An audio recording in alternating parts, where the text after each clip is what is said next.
ಅನೇಕ ಕಿರಣ ತ್ರೈಲೋಕ್ಯ ದೀಪೋ ರವಿ. ನಮಗೆ ತ್ರಿಕೋಣ ಆಗಿದೆ ಅಲ್ಲ, ಅಯನ ಕ್ಷಣವಾಸರರ್ಥವಾಗಿದೆ. ಜೀವೋ ಜೀವ ಬುಧೌ ಸಿತೇಂದು ತನಯೋ ವ್ಯರ್ಕಾವಿಭೂಜಾಕ್ರಮಾತ್ ಇನ್ವರ್ಕಾವಿಕುಜೇನ್ ವಿನಾಷ್ಟ ಸೌರದಕ್ಕೆ ಶಾಂಚಿದೇವಂ ಮತಂ. 3 ಸಲ ಹೇಳ್ಬೇಕಲ್ಲ. ಜೀವೋ ಜೀವ ಬುಧೌ ಸಿತೇಂದು ತನಯೋ ವ್ಯರ್ಕಾವಿಭೌಮ. ಅಲ್ಲಿ ನಿಮ್ಮಲ್ಲಿ ವಿಭೌಮ ಉಂಟ, ವಿಭೂಜ ಅಂತೇಳಿ ಉಂಟ, ಎರಡು ಅರ್ಥ ಒಂದೇ. ಆಯ್ತು. ಜೀವೋ ಜೀವ ಬುಧೌ ಸಿತೇಂದು ತನಯೋ ವ್ಯರ್ಕಾವಿಭೂಜಾಕ್ರಮಾತ್. ಈ ಜೀವೋ ಜೀವ ಬುಧೌ ಸಿತೇಂದು ತನಯೋ ವ್ಯರ್ಕಾವಿಭೂಜಾಕ್ರಮಾತ್. ಜೀವೋ ಜೀವ ಬುಧೌ ಸಿತೇಂದು ತನಯೋ ವ್ಯರ್ಕಾವಿಭೂಜಾಕ್ರಮಾತ್. ಇಂದ್ವರ್ಕಾವಿಕುಜೇನ್ ವಿನಾಷ್ಟ ಸುಹೃದಃ ಕೇಶಾಂಚಿದೇವಂ ಮತಂ. ಇಂದ್ವರ್ಕಾವಿಕುಜೇನ್ ವಿನಾಷ್ಟ ಸುಹೃದಃ ಕೇಶಾಂಚಿದೇವಂ ಮತಂ. ಇಂದ್ವರ್ಕಾವಿಕುಜೇನ್ ವಿನಾಷ್ಟ ಸುಹೃದಃ ಕೇಶಾಂಚಿದೇವಂ ಮತಂ. ಸತ್ಯೋಕ್ತೆ ಸುಹೃದಸ್ತ್ರಿಕೋಣ ಭವನ ಸ್ವಾಸ್ವಾಂತ್ಯಧಿ ಧರ್ಮಪಾಃ. ಸತ್ಯೋಕ್ತೆ ಸುಹೃದಸ್ತ್ರಿಕೋಣ ಭವನ ಸ್ವಾಸ್ವಾಂತ್ಯಧಿ ಧರ್ಮಪಾಃ. ಸತ್ಯೋಕ್ತೆ ಸುಹೃದಸ್ತ್ರಿಕೋಣ ಭವನ ಸ್ವಾಸ್ವಾಂತ್ಯಧಿ ಧರ್ಮಪಾಃ. ಸ್ವಚ್ಛಾಯು ಸುಖಪಾಶ್ಚ ಲಕ್ಷಣ ವಿಧೇರ್ನಾನ್ಯೇ ವಿರೋಧಾದಿತಿ. ಸ್ವಚ್ಛಾಯುಸ್ಸ ಕಪಾಶ್ಚ ಲಕ್ಷಣ ವಿಧೇರ್ನಾನ್ಯೇ ವಿರೋಧಾದಿತಿ. ಸ್ವಚ್ಛಾಯುಸ್ಸ ಕಪಾಶ್ಚ ಲಕ್ಷಣ ವಿಧೇಃ ನಾನ್ಯೇ ವಿರೋಧಾದಿತಿ.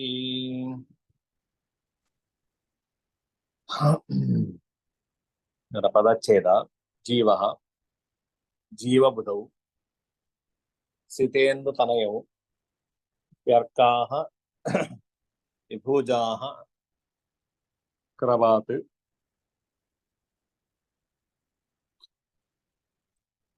ವೀನ್ವರ್ಕಾಃ ವಿಕುಜೇನ್ ವಿನಾಃ ಕುಜೇನ್ ವಿನಾಃ ಚ ಸುಹೃದಃ ಕೇಶಾಂಚಿತ್ ಏವಂ ಮತಂ. ಸತ್ಯೋಕ್ತೆ ಸುಹೃದಃ ತ್ರಿಕೋಣ ಭವನಾತ್ ಸ್ವಾತ್ ಸ್ವಾಂತ್ಯಧಿ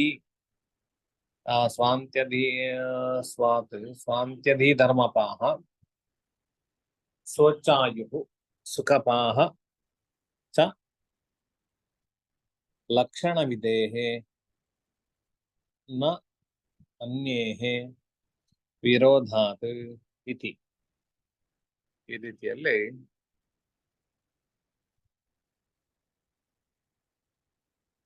ಪದಚ್ಛೇದ. ಹಿಂದೆಲ್ಲ ಗ್ರಹರಿಗೆ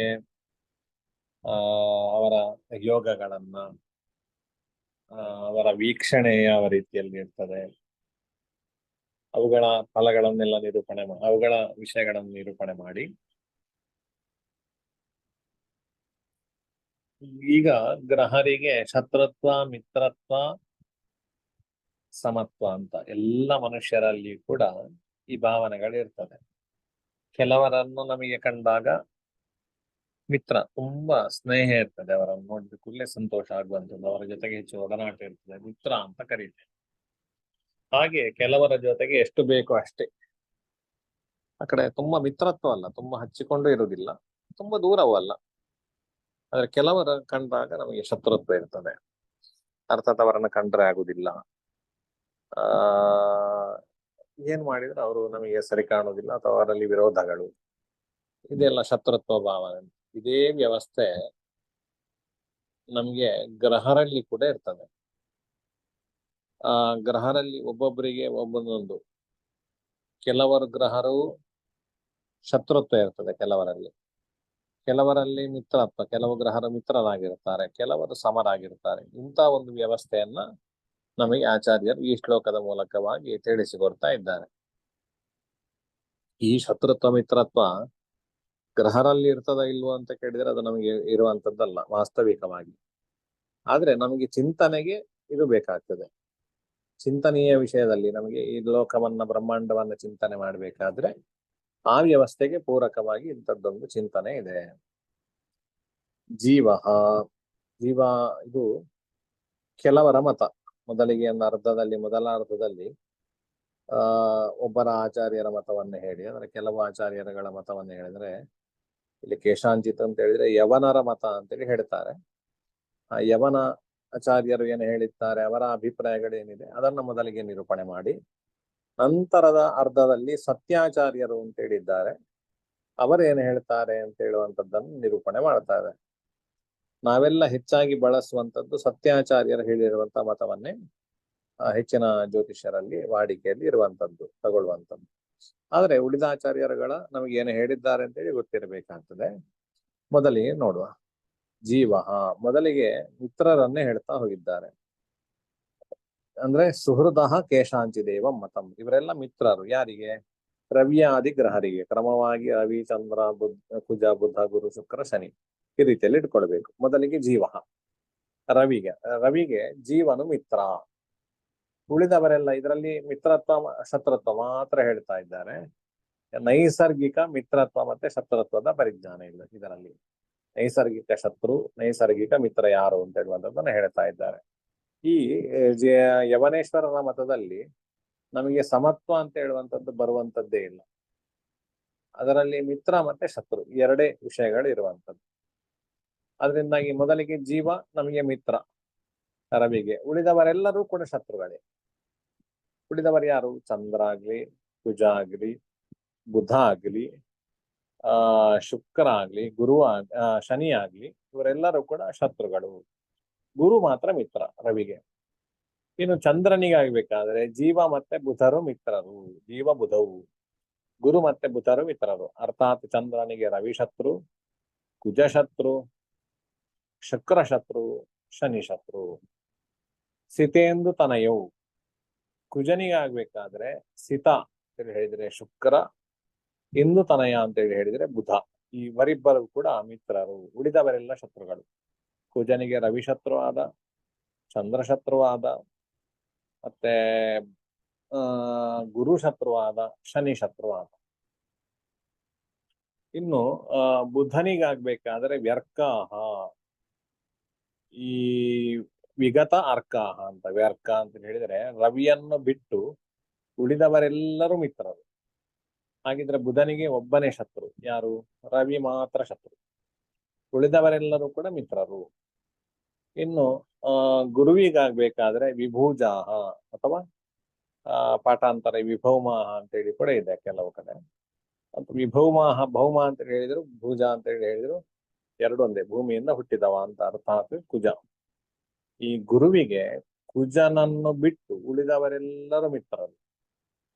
ಅರ್ಥಾತ್ ಕುಜ ನಮಗೆ ಶತ್ರು ಗುರುವಿಗೆ. ಕ್ರಮಾತ್ ವೀನ್ವರ್ಕಾಹ, ಅದು ಕ್ರಮಾತ್ ಸುಹೃದಃ ಅಂತ ಅಲ್ಲಿಗೆ ಅನ್ವಯ.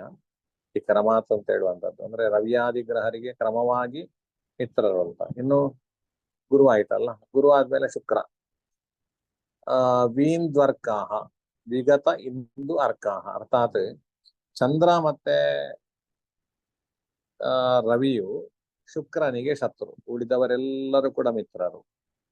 ಕುಜ, ಬುಧ, ಗುರು, ಹಾಗೆ ಶನಿ, ಇವರೆಲ್ಲರೂ ಕೂಡ ಶುಕ್ರನಿಗೆ ಮಿತ್ರರು. ಚಂದ್ರ ಮತ್ತೆ ರವಿ ಶತ್ರುಗಳು ಶುಕ್ರನಿಗೆ. ಶನೈಶ್ಚರನಿಗೆ ವಿಕುಜೇನ್ವಿನಾಶ್ಚ, ವಿಕುಜೇನ್ವಿನಾಹ ಅಂದ್ರೆ ಕುಜ, ಇಂದು ಅಂತೇಳಿ ಹೇಳಿದ್ರೆ ಚಂದ್ರ, ಇನ ಅಂತೇಳಿ ಹೇಳಿದ್ರೆ ಸೂರ್ಯ. ಅರ್ಥಾತ್ ಮೂರು ಜನ ಶತ್ರುಗಳು, ಉಳಿದವರೆಲ್ಲರ ಮಿತ್ರರು.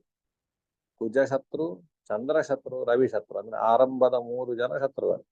ಮತ್ತೆ ಬುಧ, ಗುರು, ಶುಕ್ರರು ಮಿತ್ರರು ಶನಿಶ್ಚರನಿಗೆ. ಇದೊಂದು ವ್ಯವಸ್ಥೆ ನೈಸರ್ಗಿಕ. ಇದು ಯಾರ ಮತ ಹೇಳಿದ್ರೆ ಯವನಾಚಾರ್ಯರ ಮತ. ಅವರು ಹೇಳಬೇಕಾದ್ರೆ ರವೇರ್ ಗುರು ಮಿತ್ರ ಮತೋ ಯಥಾಸ್ತೆ ಯಥಾನ್ಯೇ ಗುರೋಸ್ತು ಭೌಮಂ ಪರಿಹರ್ತ್ಯ ಸರ್ವೇ ಚಾಂದ್ರೋರ ನರ್ಕ ಭೃಗುನಂದನಸ್ಯ ತರ್ಕೇಂದು ವರ್ಜ ಸೋದ ಪ್ರದಿಷ್ಠ ಅಂತ ಎಲ್ಲ ಹೇಳಿದ್ದಾರೆ. ಅದು ಈ ಶ್ಲೋಕಕ್ಕೆ ಸರಿಯಾಗಿರುವಂತ ವ್ಯವಸ್ಥೆಯನ್ನ ಹೇಳಿದ್ದಾರೆ. ಅದರಿಂದ ಇದು ಅವರ ಮತ ಅಂತೇಳಿ ನಾವು ತಿಳ್ಕೊಳ್ಬಹುದು. ಇಲ್ಲಿ ಕೇಶಾಂಚಿತ್ ಅಂತೇಳಿ ಹೇಳಿದ್ರಿಂದಾಗಿ ಕೇಚಿತ ಶಬ್ದವನ್ನ ಹೇಳಿದ್ರೆ ಇದೊಂದು ಅಷ್ಟು ಉತ್ತಮವಾದ ಮತ ಅಲ್ಲ ಅಂತೇಳಿ ಗೊತ್ತಾಗ್ತದೆ ನಮಗೆ. ಹಾಗಿದ್ರೆ ಸತ್ಯೋಕ್ತೆ ಸತ್ಯಾಚಾರ್ಯರು ಏನು ಹೇಳಿದ್ದಾರೆ ಹೇಳಿ ಹೇಳಿದ್ರೆ ಸುಹೃದಸ್ತ್ರಿಕೋಣ ಭವನ ಸ್ವಸ್ವಾಂತ್ಯದಿ ಧರ್ಮಪಾಹ ಸ್ವಚ್ಛಾಯು ಸುಖಪಾಶ್ಚ ಲಕ್ಷಣವಿದೆ ಅನ್ಯೇ ವಿರೋಧಾದಿತಿ ಅಂತೇಳಿ ಹೇಳಿದ್ದಾರೆ. ಅಂದ್ರೆ ತಾನು ಇರುವ ಮನೆಯಿಂದ ಉಪಗ್ರಹನಿಗೆ ಸುಹೃದ ಮಿತ್ರರು ಯಾರೆಲ್ಲ ಅಂತ ಹೇಳಿದ್ರೆ ತ್ರಿಕೋಣ ಭವನಾತ್ ಸ್ವ ತ್ರಿಕೋಣ ಭವನಾತ್ ಸ್ವಾತ್ ಸ್ವಾಂತ್ಯಧಿ ಧರ್ಮಪಾಹ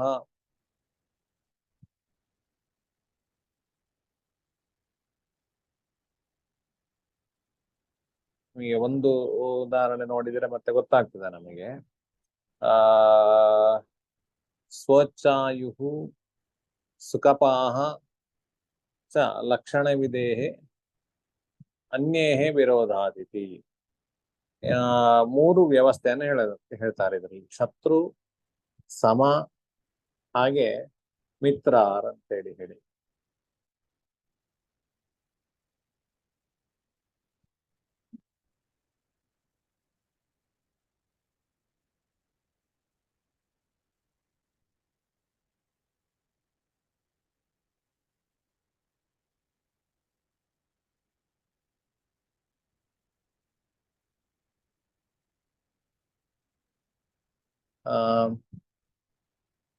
ಹೇಗೆ ಅಂತ ನೋಡುವ.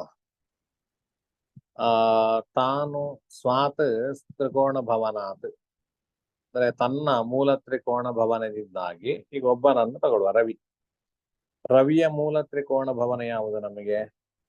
ತ್ರಿಕೋಣ ಭವನಗಳನ್ನೆಲ್ಲ ಎಲ್ಲಿ ಹೇಳಿದ್ದಾರೆ? ಮೂಲ ಕ್ಷೇತ್ರಗಳನ್ನ ಎಲ್ಲಿ ಹೇಳಿದ್ದಾರೆ ಗ್ರಹರಿಗೆ?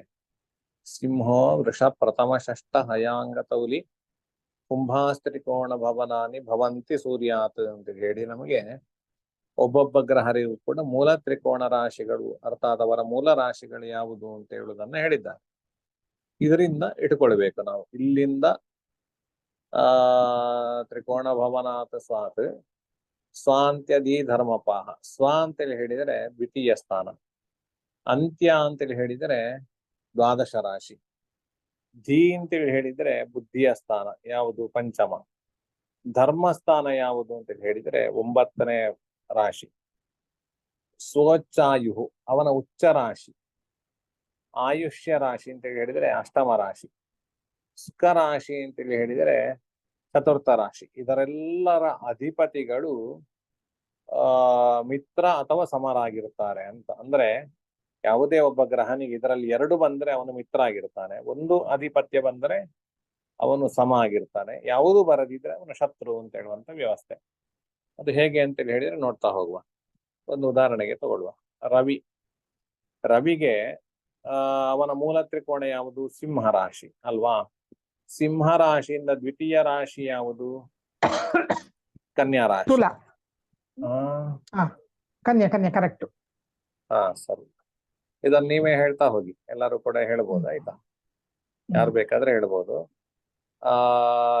ಸಿಂಹ ರಾಶಿಯಿಂದ ದ್ವಿತೀಯ ರಾಶಿ ಯಾವುದು? ಕನ್ಯಾ. ಅದರ ಅಧಿಪತಿ ಯಾರು? ಬುಧ. ಹಾಗಿದ್ರೆ ಬುಧನಿಗೆ 1 ಹಾಕಿ. ಬುಧನ ಎದುರುಗಡೆ 1 ಬಂತಿಲ್ಲಿ ರವಿಯಿಂದ ಚಿಂತನವನದಲ್ಲಿ. ಅಂತ್ಯ ರಾಶಿ ಯಾವುದು? ಕರ್ಕಾಟಕ. ಸಿಂಹದ ವ್ಯಯ ರಾಶಿ. ಅಂತ್ಯ ಅಂತ ಹೇಳಿದ್ರೆ 12ನೇ ರಾಶಿ ಕರ್ಕಾಟಕ ರಾಶಿ. ಅದರ ಅಧಿಪತಿ ಯಾರು? ಚಂದ್ರ. ಚಂದ್ರನ ಎದುರುಗಡೆ 1 ಅಂತ ಹಾಕಿದ್ರೆ ಆಯ್ತು. ಚಂದ್ರನಿಗೆ 1 ಬಂತು. ಈ ಚಂದ್ರ ಮತ್ತೆ ಸೂರ್ಯರಿಗೆ ಯಾವತ್ತೂ ಕೂಡ ಅವರಿಗೆ ಒಂದೇ ರಾಶಿ ಅಧಿಪತ್ಯ ಆದ್ರಿಂದಾಗಿ ಅವರಿಗೆ 1 ಆಧಿಪತ್ಯ ಬಂದ್ರೂ ಸಾಕು, ಅವರು ಮಿತ್ರ ಅಂತ ಹೇಳಿ ಆಗ್ತಾರೆ. ಆಯ್ತಾ? ಇನ್ನು ಧಿ, ಇಲ್ಲಿಂದ ಪಂಚಮ ರಾಶಿ ಯಾವುದು? ಧನು. ಸಿಂಹ ರಾಶಿಯಿಂದ ಪಂಚಮ ರಾಶಿ ಯಾವುದು? ಧನು ರಾಶಿ ಅಲ್ವಾ? ಅದರ ಅಧಿಪತಿ ಯಾರು? ಗುರುವಿಗೆ 1 ಬಂತು. ಧರ್ಮಪಾಹ. ಧರ್ಮ ಅಂತ ಹೇಳಿದ್ರೆ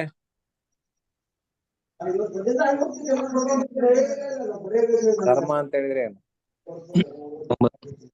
ಮೀನ. 9ನೇ ರಾಶಿ. ಮೀನವಾ? 9ನೇ ರಾಶಿ. ಮೇಷ ರಾಶಿ. ಮೇಷ ರಾಶಿ 9ನೇ ರಾಶಿ. ಮೇಷ ಮೇಷ. 9ರ ಅಧಿಪತಿ ಯಾರು? ಕುಜ. ಕುಜ. ಕುಜನಿಗೆ 1 ಬಂತು. ರವಿಯ ಉಚ್ಚ ರಾಶಿ ಯಾವುದು? ಮೇಷ ಮೇಷ. ಉಚ್ಚ ರಾಶಿ. ಹಾಗಿದ್ರೆ ಕುಜನಿಗೆ 2 ಬಂತಲ್ವಾ ಇದರಲ್ಲಿ ಆಧಿಪತ್ಯ? ಒಂದು ಧರ್ಮಾಧಿಪತಿಯೂ ಹೌದವನು, ಒಂದು ಉಚ್ಚದ ರಾಶಿ ಅಧಿಪತಿಯೂ ಹೌದು. ಹಾಗಿದ್ರೆ ಅವನು ಮಿತ್ರ ಆದ. 2 ಅಧಿಪತ್ಯ ಬಂದ ಕೂಡ್ಲೆ ಮಿತ್ರ ಆದಾಗೆ ಆಯ್ತು. ಆಯ್ತಾ? ರವಿಗೆ ಮಿತ್ರ. ಇನ್ನು ಆಯುಷ್ಯ ಸ್ಥಾನ ಯಾವುದು? 8ನೇ ಮನೆ. ಅದೇ 8ನೇ ಮನೆ ಯಾವ್ದಾಗ್ತದೆ? ಮೀನ. ಮೀನ ರಾಶಿ ಆಗ್ತದೆ. ಅದರ ಅಧಿಪತಿ ಯಾರು? ಗುರು. ಹಾ, ಗುರುವಿಗೆ ಈಗ 1 ಬಂತ 2 ಬಂತ? 2 ಬಂದಿದೆ. 1 ಜಿ ಅಂದ್ರೆ ಪಂಚಮ ರಾಶಿ ಅಧಿಪತಿಯು ಅವನೇ, 1 ಅಷ್ಟಮಾಧಿಪತ್ಯವೂ ಅವನೇ ಸಿಂಹ ರಾಶಿಯಿಂದ ಅಲ್ವಾ? 2 ಬಂದ್ರೆ ಹಾಗಿದ್ರೆ ಮಿತ್ರರಾಗಿ ಆಯ್ತು. ಗುರು ಮಿತ್ರ, ಕುಜನು ಮಿತ್ರ ಆದ. ಚಂದ್ರನಿಗೂ 1 ಆಧಿಪತ್ಯ ಬಂದ್ರೆ ಚಂದ್ರನು ಮಿತ್ರ ಆದ. ಇನ್ನು ಸುಖ ಸ್ಥಾನ ಯಾವುದು? ವೃಶ್ಚಿಕ. ಚತುರ್ಥ ರಾಶಿ. ಸುಖ ಅಂತ ಹೇಳಿದ್ರೆ ಚತುರ್ಥ ರಾಶಿ. ಸಿಂಹ ರಾಶಿಯಿಂದ 4ನೇ ರಾಶಿ ಯಾವುದು? ವೃಶ್ಚಿಕ. ವೃಶ್ಚಿಕ. ಆದ್ರೆ ವೃಶ್ಚಿಕದ ಅಧಿಪತಿ ಯಾರು? ಕುಜ. ಇದನಿಗೆ 3 ಬಂತು. 3 ಬಂದ್ರು 2 ಬಂದ್ರು ಒಂದೇ ಲೆಕ್ಕ ಫಲ.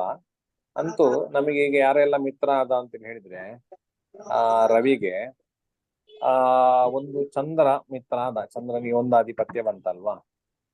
ಮತ್ತೆ ಈ ಪಂಚಮ ಸ್ಥಾನದ ಅಧಿಪತಿ ನಮಗೆ ಗುರುವಿಗೆ 2 ಬಂತು. ಗುರುವೇ ಮಿತ್ರ ಆದ. ಕುಜನು ಮಿತ್ರ ಆದ. ಮತ್ತೆ ಬುಧನಿಗೆ 1 ಆಧಿಪತ್ಯ ಬಂದದ್ದಲ್ವಾ? ಇದರಲ್ಲಿ ನಮಗೆ ಸ್ವ ಅಂತ ಹೇಳುವಂತದ್ದು 1 ಆಧಿಪತ್ಯ ಬಂದದ್ದು. ಅದರಿಂದಾಗಿ 1 ಆಧಿಪತ್ಯ ಬಂದ್ರೆ ಅವನು ಸಮ ಆಗ್ತಾನೆ.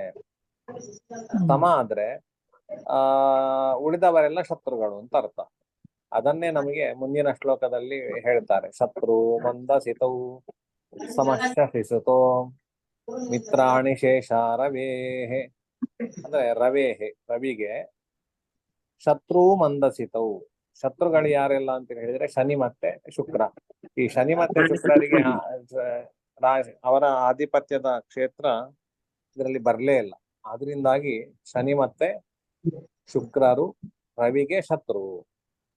ಇನ್ನು ಶಶಿಸುತಃ ಬುಧ ಬಂದ ಅಲ್ವಾ? 1 ಬಂದ ಬುಧ. ಆದ್ರಿಂದಾಗಿ ಅವನು ಸಮ ಆದ. ಚಂದ್ರನಿಗೂ 1 ಬಂದದ್ದು. ಆದ್ರೆ ಚಂದ್ರನಿಗೆ ಆಧಿಪತ್ಯ 1 ರಾಶಿ ಆಧಿಪತ್ಯ ಆದ್ರಿಂದಾಗಿ 1 ರಾಶಿ ಆಧಿಪತ್ಯ ಈ ಶನಿ ಚಂದ್ರ ಮತ್ತೆ ರವಿಗೆ 1 ಸಲ ಬಂದ್ರು ಸಾಕು. ಅವರು ಮಿತ್ರ ಅಂತೇಳಿ ಆಗ್ತಾರೆ. ಆಯ್ತಾ? ಅವರು ಸಮ ಅಂತ ಯಾವ ಗ್ರಹರಿಗೂ ಇಲ್ಲ. ಅವರು 1 ಮಿತ್ರ ಆಗಿರ್ತಾರೆ, 1 ಶತ್ರು ಆಗಿರ್ತಾರೆ. ಈ ವ್ಯವಸ್ಥೆ. ಇನ್ನು ಮಿತ್ರಾಣಿ ಶೇಷ ರವೇ. ಉಳಿದವರೆಲ್ಲ ಅಂದ್ರೆ ಗುರು, ಕುಜ, ಚಂದ್ರರು ಮಿತ್ರರು ಅಂತೇಳಿ ಆಯ್ತು ಅಲ್ವಾ? ಈಗ ರವಿಯದ್ದು ನಮ್ಗೆ ಸ್ಪಷ್ಟ ಆಯ್ತಲ್ಲ. ಚಂದ್ರನದ್ದು ನೀವು ಹೇಳ್ಬೇಕು ಹೀಗೆ. ಚಂದ್ರನ ಮೂಲ ತ್ರಿಕೋಣ ರಾಶಿ ಯಾವುದು? ವೃಷಭ. ವೃಷಭ ಅಲ್ವಾ? ಅದರಲ್ಲಿ ಸಂಶಯ ಉಂಟಾ?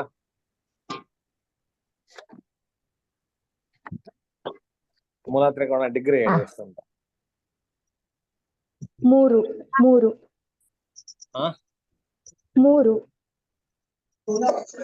3 ಯಾಕೆ? ದಶಶಿಖಿ ಮನೆಯು. ಅದು 3 ತಪ್ಪು ತರ. ಶಿಖಿ ಅಂತಂದ್ರೆ 27. ಸಾರಿ ಆಚಾರ್ಯ, 27. ಅದೇ 3ರ ನಂತರದ 27 ಡಿಗ್ರಿಗಳವನಿಗೆ ಮೂಲ ತ್ರಿಕೋಣ. 3 ಉಚ್ಚದ ನಂತರದ ಎಲ್ಲಾ ಡಿಗ್ರಿಗಳು ಕೂಡ ಅವನಿಗೆ ಮೂಲ ತ್ರಿಕೋಣ. ಈ ರವಿಗೆ ಯಾವುದು ಡಿಗ್ರಿ ಮೂಲ ತ್ರಿಕೋಣ? ಸಿಂಹ. 20. ಮೊದಲ 20 ಡಿಗ್ರಿಗಳು ಸಿಂಹರಾಶಿಯಲ್ಲಿ. ಸಿಂಹೇ 20 ಆದಿತಃ 20. ಮೊದಲ 20 ಡಿಗ್ರಿಗಳು ಮೂಲ ತ್ರಿಕೋಣ. ಹಾಗೆ ವೃಷಭ ರಾಶಿಯಲ್ಲಿ ಚಂದ್ರನಿಗೆ ಉಚ್ಚದ ನಂತರದ ಎಲ್ಲಾ ಡಿಗ್ರಿಗಳು ಸರ್ವೇಂಶತಃ ತುಂಗತಃ ನಂತರ ಅಂದ್ರೆ ಅವನ ಉಚ್ಚ ಡಿಗ್ರಿ 3. 3ರ ನಂತರದ 27 ಡಿಗ್ರಿಗಳು ಮೂಲ ತ್ರಿಕೋಣ. ಸರಿ. ಅದೀಗ ನಮಗೆ ಇಲ್ಲಿಗೆ ಅಪ್ರಸ್ತುತ. ಇಲ್ಲಿ ನಮಗೆ ಮೂಲ ರಾಶಿ ಅಂತ ಯಾವುದು, ಅದು ಮಾತ್ರ ಬೇಕಾಗಿರುವಂತದ್ದು. ಮೂಲ ರಾಶಿ ಯಾವುದು? ವೃಷಭ ರಾಶಿ, ಚಂದ್ರನಿಗೆ ಮೂಲ ರಾಶಿ. ಇಲ್ಲಿಂದ ಇಟ್ಕೊಳ್ವೇನು? ತ್ರಿಕೋಣ ಭವನಾಥ ಸ್ವಾತ್. ಸ್ವಾತ್ ಅಂದ್ರೆ ತನ್ನ, ತ್ರಿಕೋಣ ಭವನಾಥ ಮೂಲ ತ್ರಿಕೋಣ ರಾಶಿಯಿಂದಾಗಿ ಸ್ವ ಅಂತ್ಯದಿ ಧರ್ಮಪಾಹ. ಯಾರೆಲ್ಲ ಈಗ ಸ್ವ ಹೇಳಿದ್ರೆ ದ್ವಿತೀಯ ರಾಶಿ. ವೃಷಭ ರಾಶಿ ಎರಡನೇ ರಾಶಿ ಯಾವುದು? ಮಿಥುನ. ಅದರ ಅಧಿಪತಿ ಯಾರು? ಬುಧ. ಬುಧ. ಬುಧನಿಗೆ ಒಂದು ಬಂತಲ್ವಾ? ಅಂತ್ಯ ರಾಶಿ ಯಾವುದು? ವೃಷಭ ಅಲ್ಲ, ಸಾರಿ, ಮೇಷ. ವೃಷಭದ 12ನೇ ರಾಶಿ. ಅಂತ್ಯ ಅಂತ ಹೇಳಿದ್ರೆ 12ನೇ ರಾಶಿ. ಅದ್ಯಾವುದು? ಮೇಷ. ಮೇಷ. ಮೇಷದ ಅಧಿಪತಿ ಯಾರು? ಕುಜ. ಕುಜ. ಅದೇ, ಕುಜನಿಗೆ ಒಂದಾಯ್ತು, ಬುಧನಿಗೆ ಒಂದಾಯ್ತು. ಧಿ ಪಂಚಮ ರಾಶಿ ಯಾವುದು? ಕನ್ಯಾ. ಕನ್ಯಾ. ಕನ್ಯಾ. ಅದರ ಅಧಿಪತಿ? ಬುಧ. ಕನ್ಯಾ. ಬುಧ. ಬುಧ. ಹಾಗಿದ್ರೆ ಬುಧನಿಗೆ ಎರಡಾಗಿ ಆಯ್ತಲ್ಲ, ಅವನು ಮಿತ್ರ ಆಗಿ ಆಯ್ತು ಚಂದ್ರನಿಗೆ. ಧರ್ಮ. ಧರ್ಮ ಯಾವುದು? ಮಕರ. ಮಕರ. ಮಕರ ರಾಶಿ. ಅದರ ಅಧಿಪತಿ? ಶನಿ. ಶನಿ. ಸರಿ, ಅವನಿಗೆ ಒಂದು ಬಂತೀಗ. ಇನ್ನು ಸ್ವಚ್ಛ, ಅವನ ಉಚ್ಚ ರಾಶಿ ಯಾವುದು? ವೃಷಭ. ವೃಷಭ. ಅದರ ಅಧಿಪತಿ? ಕುಜ ಅಲ್ಲ, ಸಾರಿ, ಶುಕ್ರ. ಶುಕ್ರ. ಶುಕ್ರ. ಶುಕ್ರ. ಸರಿ, ಅವನಿಗೆ ಶುಕ್ರನಿಗೆ ಒಂದು ಬಂದ. ಆಯುಷ್ಯ ಸ್ಥಾನ ಯಾವುದು? ಧನುರಾಶಿ. ಧನುರಾಶಿ. ಅದರ ಅಧಿಪತಿ ಯಾರು? ಗುರು. ಗುರು. ಅವನಿಗೆ ಒಂದು ಬಂತು. ಸುಖ ಸ್ಥಾನ ಯಾವುದು? ಸಿಂಹರಾಶಿ. ಸಿಂಹರಾಶಿ. ಅದರ ಅಧಿಪತಿ ಯಾರು? ರವಿ. ರವಿ. ರವಿಗೆ ಒಂದು ಬಂದ್ರೆ ರವಿ ಮಿತ್ರ ಆಗಿ ಆಯ್ತು. ಈಗ ಬುಧನಿಗೂ ಮತ್ತೆ ರವಿಗೆ ಮಾತ್ರ ನಮಗೆ ಮಿತ್ರತ್ವ ಬಂದದ್ದು. ಉಳಿದವರೆಲ್ಲರೂ ಬಂತು, ಯಾರನ್ನು ಬಿಡ್ಲಿಲ್ಲ ಇದರಲ್ಲಿ. ಎಲ್ಲಾ ಗುರು, ಶುಕ್ರ, ಶನಿ ಎಲ್ಲರೂ ಒಂದೊಂದು ಬಂತು. ಅದರಿಂದಾಗಿ ಉಳಿದವರೆಲ್ಲ ಸಮರು. ಇದನ್ನೇ ಹೇಳ್ತಾರೆ ತೀಕ್ಷ್ಣಾಂಶು ಹಿಮರಶ್ಮಿಜಶ್ಚ ಸುಹೃದವು ಶೇಷಾಹ ಸಮಾಹ ಶೀತಗೋಹೋ. ಅಂದ್ರೆ ಮುಂದಿನ ಶ್ಲೋಕದಲ್ಲಿ ಇರುವಂತದ್ದು, ಅದನ್ನು ಹೇಳ್ತಾ ಇದ್ದೇನೆ. ಶೀತಗೋಹೋ ಚಂದ್ರನಿಗೆ, ತೀಕ್ಷ್ಣಾಂಶು ಹಿಮರಶ್ಮಿಜಶ್ಚ ಸುಹೃದವು ಇಬ್ಬರು ಮಿತ್ರರು. ಯಾರೆಲ್ಲ? ತೀಕ್ಷ್ಣಾಂಶು ಅಂತ ಹೇಳಿದ್ರೆ ತೀಕ್ಷ್ಣವಾದ ಅಂಶು, ಕಿರಣವುಳ್ಳವನು ರವಿ. ಹಿಮರಶ್ಮಿ ತಂಪಾದ ಕಿರಣವುಳ್ಳವನು ಅವನ ಮಗ ಹಿಮರಶ್ಮಿಜ. ಅವನ ಮಗ ಯಾರು ಅಂತ ಹೇಳಿದ್ರೆ ಚಂದ್ರನ ಮಗ ಬುಧ. ಅಂದ್ರೆ ಅರ್ಥಾತ್ ರವಿ ಮತ್ತೆ ಬುಧರು ಈ ಚಂದ್ರನಿಗೆ ಸುಹೃದವು, ಮಿತ್ರರು. ಉಳಿದವರು ಯಾರೆಲ್ಲ ಬಂದರು? ಕುಜ, ಗುರು, ಶುಕ್ರ, ಶನಿ. ಈ 4 ಗ್ರಹರು ಕೂಡ ಅವನಿಗೆ ಸಮರು. ಅವರಿಗೆಲ್ಲ ಒಂದೊಂದು ಬಂತಲ್ಲ. ಇನ್ನು ಕುಜನದ್ದು ನೋಡುವ. ಕುಜನಿಗೆ ಯಾವುದು ತ್ರಿಕೋಣ ಭವನ? ಮೇಷ. ಮೇಷ. ಅಲ್ಲಿಂದ ಲೆಕ್ಕ ಹಾಕ್ತಾ ಹೋಗಿ. ಸ್ವಾಂತ್ಯದಿ ಧರ್ಮಪಾಹ. ಸ್ವ ಅಂತ ಹೇಳಿದ್ರೆ ಯಾವ ರಾಶಿ? ವೃಷಭ. ಸರಿ. ಅದರ ಅಧಿಪತಿ? ಶುಕ್ರ. ಶುಕ್ರ. ಶುಕ್ರನಿಗೆ ಒಂದಾಯ್ತು. ಇನ್ನು ಅಂತ್ಯ? ಮೀನ. ಅದರ ಅಧಿಪತಿ? ಗುರು. ಗುರುವಿಗೆ ಒಂದಾಯ್ತು. ಇನ್ನು ಧಿ? ಪಂಚಮ ಸಿಂಹ. ಪಂಚಮ ರಾಶಿ ಸಿಂಹರಾಶಿ. ಸರಿ. ಅದರ ಅಧಿಪತಿ? ರವಿ. ರವಿಗೆ ಒಂದಾಯ್ತು. ರವಿಗೆ ಒಂದಾದ್ರೆ ಅವನು ಮಿತ್ರನೇ ಅಲ್ವಾ? ಮಿತ್ರ ಆಗಿ ಆಯ್ತು. ಇನ್ನು ಧರ್ಮ? ಧನುರಾಶಿ. ಅದರ ಅಧಿಪತಿ? ಗುರು. ಗುರುವಿಗೆ ಎಷ್ಟಾಯ್ತು ಈಗ? 2 ಆಯ್ತು. ಯಾವುದೆಲ್ಲ? ಮೀನ ಮತ್ತೆ ಧನುರಾಶಿ. ಅಂತ್ಯ ಮತ್ತೆ ಧರ್ಮರಾಶಿ ಅಲ್ವಾ? ಸರಿ. ಹಾಗಿದ್ರೆ ಗುರು ಮಿತ್ರ ಆಗಿ ಆಯ್ತು. ಇನ್ನು ಸ್ವಚ್ಛ, ಅವನ ಉಚ್ಚ ರಾಶಿ ಯಾವುದು? ಮಕರ ರಾಶಿ. ಅದರ ಅಧಿಪತಿ? ಶನಿ. ಅವನಿಗೆ ಒಂದು ಬಂತು. ಇನ್ನು ಸ್ವಚ್ಛ ಆಯುಷ್ಯ ರಾಶಿ ಯಾವುದು? ವೃಶ್ಚಿಕ ರಾಶಿ. ವೃಶ್ಚಿಕ. ಅವನೇ, ಅದರಿಂದಾಗಿ ಅವನಿಗೆ ಅವನು ಮಿತ್ರನೇ ಯಾವಾಗ್ಲೂ. ಹ್ಮ್. ಆಯ್ತಾ, ಅವನದ್ದು ಲೆಕ್ಕ ಇಲ್ಲ. ಸರಿ. ಸೊ ಚಾಯು ಸುಖಪ ಯಾರು? ಕರ್ಕಾಟಕ ರಾಶಿ. ಕರ್ಕಾಟಕ. ಅದರ ಅಧಿಪತಿ ಯಾರು? ಚಂದ್ರ. ಚಂದ್ರ. ಚಂದ್ರ. ಹಾಗಾದ್ರೆ ಚಂದ್ರ ಮಿತ್ರ ಆಗಿ ಆಯ್ತು. ಹಾ. ಈ ಎರಡು ಯಾರಿಗೆಲ್ಲ ಬಂತು ಅಂತ ಹೇಳಿದ್ರೆ, ಕುಜನ ವಿಷಯದಲ್ಲಿ ನಿಮಗೆ ಕುಜನಿಗೆ 2 ರಾಶಿಯ ಅಧಿಪತಿ ಬಂದದ್ದು, ಒಂದು ಗುರುವಿಗೆ, ಮತ್ತೆ ಒಂದೊಂದು ರಾಶಿ ರವಿ ಮತ್ತೆ ಚಂದ್ರ. ಹಾಗಿದ್ರೆ ಗುರು ರವಿ ಚಂದ್ರರ ಮಿತ್ರರಾಗಿ ಆಯ್ತು. ಮಿತ್ರ. ಇನ್ನು ಶನಿಗೆ ಮತ್ತೆ ಶುಕ್ರನಿಗೆ ಒಂದೊಂದು ರಾಶಿ ಅಧಿಪತಿಯೇ ಬಂದಿದೆ. ಅದರಿಂದಾಗಿ ಶನಿ ಮತ್ತೆ ಶುಕ್ರ ಇಬ್ರು ಸಮರಾದ. ಸಮ. ಬುಧನಿಗೆ ಬರ್ಲೇ ಇಲ್ಲ, ಅದರಿಂದಾಗಿ ಬುಧ ಶತ್ರು.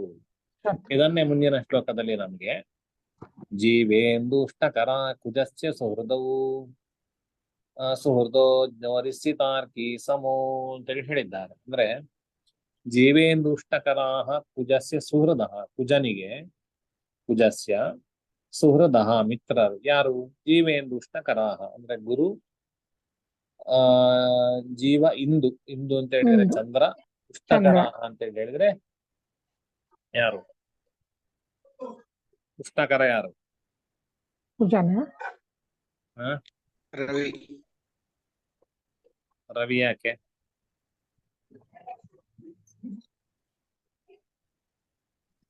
ಇಷ್ಟು ಪಾಠ ಆಗ್ಬೇಕಾದ್ರೆ ನೀವು ಹೇಳ್ಬೇಕು, ಅವಾಗ ಅವಾಗ ಬರ್ತದೆ. ತೀಕ್ಷ್ಣಾಂಶು ಅಂತ ಹೇಳಿ ಬಂದಿದೆ ಅಲ್ವಾ?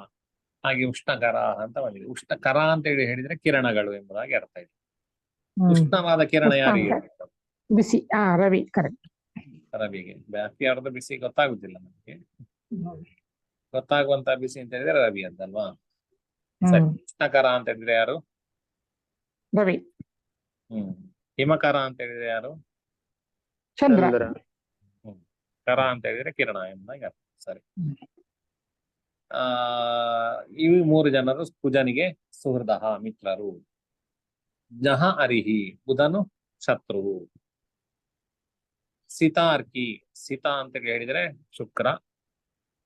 ಅರ್ಕಿ ಅಂತ ಹೇಳಿದ್ರೆ ಯಾರು? ಶನಿ. ಯಾಕೆ? ಅರ್ಕನ ಮಗ. ಅರ್ಕಸ್ಯ ಅಪತ್ಯಂ ಪುಮಾನ್ ಅರ್ಕಿ. ಮಾಂದಿ ಅಂತ ಹೇಳ್ತೇವಲ್ಲ, ಹಾಗೆ ಮಂದಸ್ಯ ಅಪತ್ಯಂ ಪುಮಾನ್ ಮಾಂದಿ ಅಂತ ಹೇಳಿ ಹಿಂದಿನ ಪಾಠದಲ್ಲಿ ಬಂತಲ್ಲ, ಹಾಗೆ ಅರ್ಕನ ಮಗನಿಗೆ ಅರ್ಕಿ ಅಂತೇಳಿ ಹೆಸರು.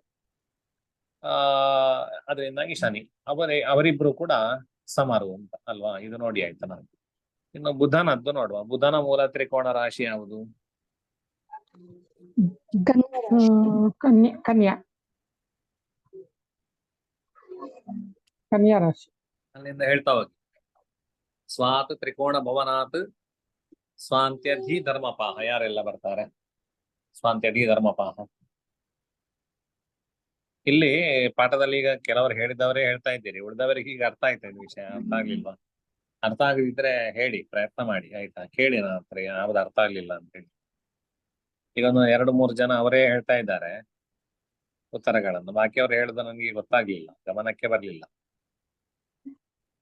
ಅರ್ಥ ಆಗದಿದ್ದವರು ಯಾವುದೇ ಒಂದು ಇದಿಲ್ಲ, ದಾಕ್ಷಿಣ್ಯವನ್ನು ಇಟ್ಕೊಳ್ಳದೆ ಕೇಳಿ ಆಯ್ತಾ? ಇದು ಅರ್ಥ ಆಗದಿದ್ರೆ ಮತ್ತೆ ಯಾವುದು ಅರ್ಥ ಆಗ್ತಾ ಹೋಗುದಿಲ್ಲ. ಅರ್ಥ ಆಗಿದೆ ಎಲ್ಲರಿಗೂ ಕೂಡ? ಅರ್ಥ ಆಗಿದೆ. ಸರಿ ಸರಿ. ಇದನ್ನ ಲೆಕ್ಕಾಚಾರ ಹೇಳಿ. ಬುಧನ ತ್ರಿಕೋಣ ರಾಶಿ ಯಾವುದು? ಕನ್ಯಾ. ಕನ್ಯಾ ರಾಶಿಯಾ? ಕನ್ಯಾ ರಾಶಿಯಲ್ಲಿ ಎಷ್ಟು ಡಿಗ್ರಿ ಅವನಿಗೆ ಮೂಲ ತ್ರಿಕೋಣ? 5 ಡಿಗ್ರಿ. 5 ಡಿಗ್ರಿ. 27.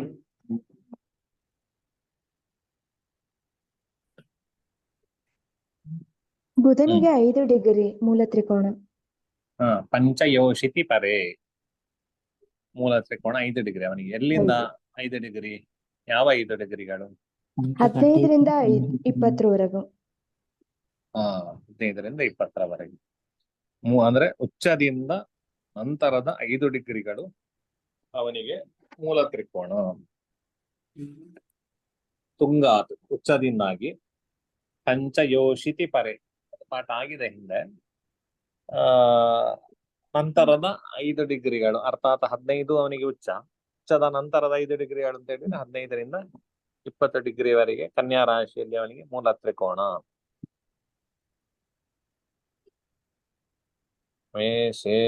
ಮೇಷದಲ್ಲಿ ಎಷ್ಟು ಕುಜನಿಗೆ? 12. ಸರಿ ಉತ್ತರ. ಮೇಷೇ 12 ಪಂಚಯೋಷಿತಿ ಪರೇ. ಸರಿ.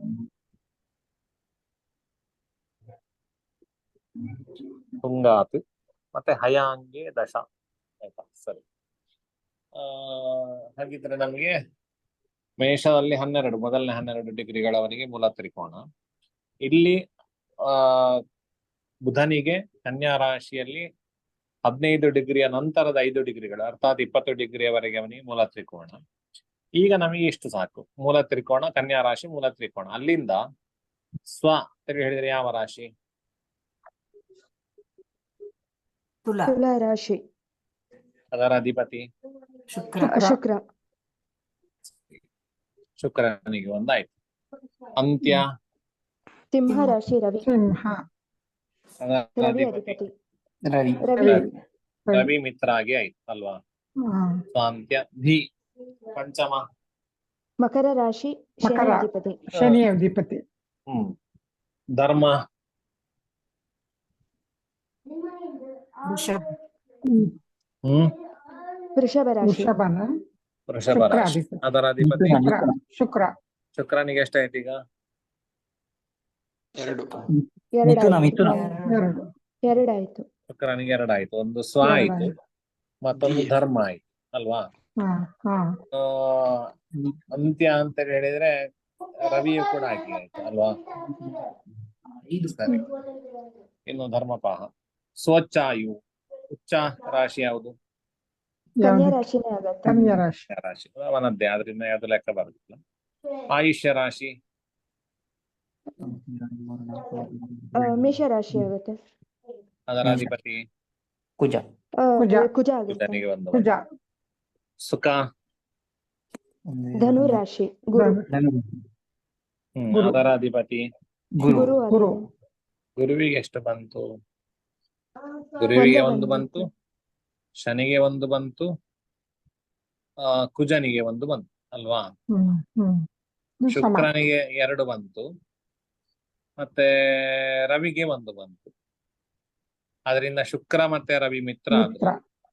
ಗುರು, ಶನಿ, ಕುಜ ಸಮರಾದ್ರು, ಚಂದ್ರ ಬರ್ಲಿಲ್ಲ. ಅದರಿಂದಾಗಿ ಚಂದ್ರ ಶತ್ರು ಆದ. ಇದನ್ನೇ ಮುಂದಿನ ಶ್ಲೋಕದಲ್ಲಿ ಮಿತ್ರೇ ಸೂರ್ಯ ಸಿತೌ ಬುಧಸ್ಯ ಹಿಮಗುರು ಶತ್ರು ಸಮಾಶ್ಚಾಪರೇ. ಸೂರ್ಯ ಸಿತೌ. ಸೂರ್ಯ ಮತ್ತೆ ಸಿತ. ಸಿತ ಅಂದ್ರೆ ಯಾರು? ಶುಕ್ರ. ಶುಕ್ರ. ಅದರಿಂದಾಗಿ ಸೂರ್ಯ ಮತ್ತೆ ಶುಕ್ರ ಇವರಿಬ್ರು ಮಿತ್ರರು ಬುಧನಿಗೆ. ಬುಧಸ್ಯ ಮಿತ್ರೇ ಸೂರ್ಯ ಸಿತೌ. ಹಿಮಗುಹು ಶತ್ರು. ಹಿಮಗು ಅಂತ ಹೇಳಿದ್ರೆ ಯಾರು? ಚಂದ್ರ. ಯಾಕೆ? ಹಿಮ ಗುಹು ಅಂದ್ರೆ ಹಿಮ ತಂಪಾಗಿರುವವನು ಅಂತ. ಗು ಅಂದ್ರೆ ಕಿರಣ. ಅಲ್ಲ, ಗು ಅಂತ ಹೇಳಿದ್ರೆ ಏನು? ಕಿರಣ. ಕಿರಣ. ಗೋ ಅಂತ ಹೇಳಿದ್ರೆ ಕಿರಣ. ಅದರ ಒಂದು ಷಷ್ಠಿ ಹಿಮವನ್ನ. ತತ್ಪುರುಷ ಸಮಾಸ ಹಿಮಗುಹು ಅಂತೇಳಿ ಗುಹು ಅಂತೇಳಿ ಆಗ್ತದೆ. ಆಯ್ತಾ? ಆ ಗೋ ಅಂತೇಳಿ ಹೇಳಿದ್ರೆ ಕಿರಣ ಎಂಬುದಾಗಿ ಅರ್ಥ. ಹ್ಮ್. ಅದನ್ನು ಷಷ್ಠಿಯಾಗಿ ಹೇಳ್ಬೇಕಾದ್ರೆ ಕಿರಣದ ಅಂತ ಅಂದ್ರೆ ಕಿರಣ ಆ ರೀತಿಯಲ್ಲಿ ಬರ್ಬೇಕಾದ್ರೆ ಹಿಮಗುಹು ಅಂತೇಳಿ. ಹ್ಮ್ ಹ್ಮ್. ಗುಹು ಅದೇ ಪ್ರಥಮ ತತ್ಪುರುಷವು ಅದೇ ಗುಹು ಅಂತೇಳಿ ಆಗ್ತದೆ. ಶಬ್ದ ಗೋ ಶಬ್ದ. ಸರಿ. ಇನ್ನು ಅವನು ಶತ್ರು. ಉಳಿದದ್ದು ಯಾರೆಲ್ಲ ಈಗ? ಸೂರ್ಯ, ಶುಕ್ರ, ಬುಧ. ಸೂರ್ಯಗೆ ಬಂದಾಗೆ ಇರ್ತಾನೆ. ಹ್ಮ್. ಸೂರ್ಯ ಶುಕ್ರ ಬುಧನಿಗೆ ಮಿತ್ರರಾಗಿ, ಚಂದ್ರ ಚಂದ್ರ ಶತ್ರು ಒಬ್ನೇ ಆಗಿ. ಶತ್ರು. ಹಾ, ಮತ್ತೆ ಯಾರೆಲ್ಲ ಹಿಮಗು. ಇದು ಸಮರ ಆಗ್ತಾರೆ? ಕುಜ ಗುರು ಶನಿ. ಕುಜ ಗುರು. ಕುಜ ಕುಜ ಗುರು ಗುರು ಶನಿ. ಶನಿ. ಶನಿ. ಅದೇ 3 ಜನ ನಮ್ಗೆ ಸಮ. ಸಮರ ಆಗ್ತಾರೆ. ಚಂದ್ರ ಒಬ್ಬನೇ ಶತ್ರು ಅಲ್ವಾ? ಇದರಲ್ಲಿ ಶತ್ರು. ನೋಡ ಒಂದು ವಿಶೇಷತೆ. ನಿಮಗೆ ಚಂದ್ರನಿಗೆ ಯಾರೆಲ್ಲ ಮಿತ್ರ? ರವಿ ಮತ್ತೆ ಬುಧ. ಬುಧ ಅಲ್ವಾ? ಬುಧ ಚಂದ್ರನಿಗೆ ಮಿತ್ರ ಆದ. ಬುಧನಿಗೆ ಚಂದ್ರ ಶತ್ರುವಾದ. ಶತ್ರು. ಹಾಗೆ ಒಬ್ಬನನ್ನ ಕಂಡ್ರೆ ತುಂಬಾ ಇಷ್ಟ ಇರ್ತದೆ. ಅವನಿಗೆ ಇನ್ನೊಬ್ಬ ಶತ್ರು ಅಥವಾ ಮಿತ್ರನೇ ಆಗ್ಬೇಕು ಅಂತಿಲ್ಲ, ಅವನು ಶತ್ರು ಆಗ್ಬೋದು. ಇದು ಲೋಕದಲ್ಲಿ ಕೂಡ ಆಗಿರ್ತದೆ. ನಮ್ಗೆ ಒಬ್ಬ ನಾನು ಒಬ್ಬ ನನ್ನ ಮಿತ್ರ ಅಂತ ಹೇಳಿ ಅಂದ್ಕೊಂಡ್ರು ಕೂಡ, ನನಗೆ ಅವನು ಮಿತ್ರನಾಗಿದ್ರು ಕೂಡ ಅವನಿಗೆ ನಾನು ಅವನಿಗೆ ಆಗ್ಬೇಕು ಅಂತ ಇರ್ಲಿಲ್ಲ. ಇಲ್ಲ, ಶತ್ರು ಆಗಿರ್ಬೋದು. ಹಾಗೆ ಗುರುಗಳಿಗೆಲ್ಲ ಶಿಷ್ಯಂದಿರು ಇಷ್ಟ. ಮಿತ್ರರು, ಶಿಷ್ಯಂದಿರಿಗೆ ಗುರುಗಳು ಹೆಚ್ಚಾಗಿ ಶತ್ರುಗಳಾಗಿರ್ತಾರೆ. ಇರಬಹುದು. ಸಾಮಾನ್ಯ ನಮಗೆ ಮಾಸ್ಟರ್ಗಳನ್ನ ಕಂಡ್ರೆ ಎಲ್ಲ ಆಗ್ತಾ ಇರಲಿಲ್ಲ ಚಿಕ್ಕಂದಿನಲ್ಲಿ. ಇದಕ್ಕೆಲ್ಲ ಹೇಳಿದ್ದು ಎಲ್ಲ ಇಂಟ್ರೆಸ್ಟ್ ಇದ್ದು ನೀವು ಪಾಠ ಬರೋದು, ಶಾಲೆಗೆ ಹೋಗುದು ಅಂತ ಹೇಳಿದ್ರೆ ಆಗುದಿಲ್ಲ ನಮ್ಗೆ. ಯಾಕೆ ನಮಗೆಲ್ಲ ಮಾಸ್ಟರ್ಗಳು ಶತ್ರುಗಳು. ಹಾಗೆ ಸರಿ, ಇನ್ನು ನಾಳೆ ಗುರುವಿನದ್ದೆಲ್ಲ ಮತ್ತೆ ಗುರು ಮೂರು ಗ್ರಹರದ್ದು ನಾಳೆ ನೋಡುವ, ಆಯ್ತಾ? ಸರಿ, ಶ್ರೀಕೃಷ್ಣ ಅರ್ಪಣ. ಮೂರ್ತಿತ್ವೇ ಪರಿಕಲ್ಪಿತಃ ಶಶಭೃತೋ ವರ್ತ್ಮ ಪುನರ್ಜನ್ಮನ ಆತ್ಮೇತ್ಯ ಆತ್ಮವಿದಾಂತರತಶ್ಚೇತಾಮರ ಜ್ಯೋತಿಷಾಂ ಲೋಕಾನಾಂ ಪ್ರಲಯೋದಯಸ್ಯ ಯುಗಶ್ಚಾನೇಕಧಾ ಯಶ್ರುತೌ ವಾಚಂ ನ ಸದುದಾಪನೇಕ ಕಿರಣಸ್ತ್ರೈಲೋಕ್ಯ ದೀಪೋ ರವಿಃ. ಎಲ್ಲರಿಗೂ ಕೂಡ ಶುಭರಾತ್ರಿ. ಏನಾದ್ರೂ ಪ್ರಶ್ನೆಗಳಿದ್ರೆ ಒಂದ್ 2 ನಿಮಿಷ ಇದ್ದೇನೆ.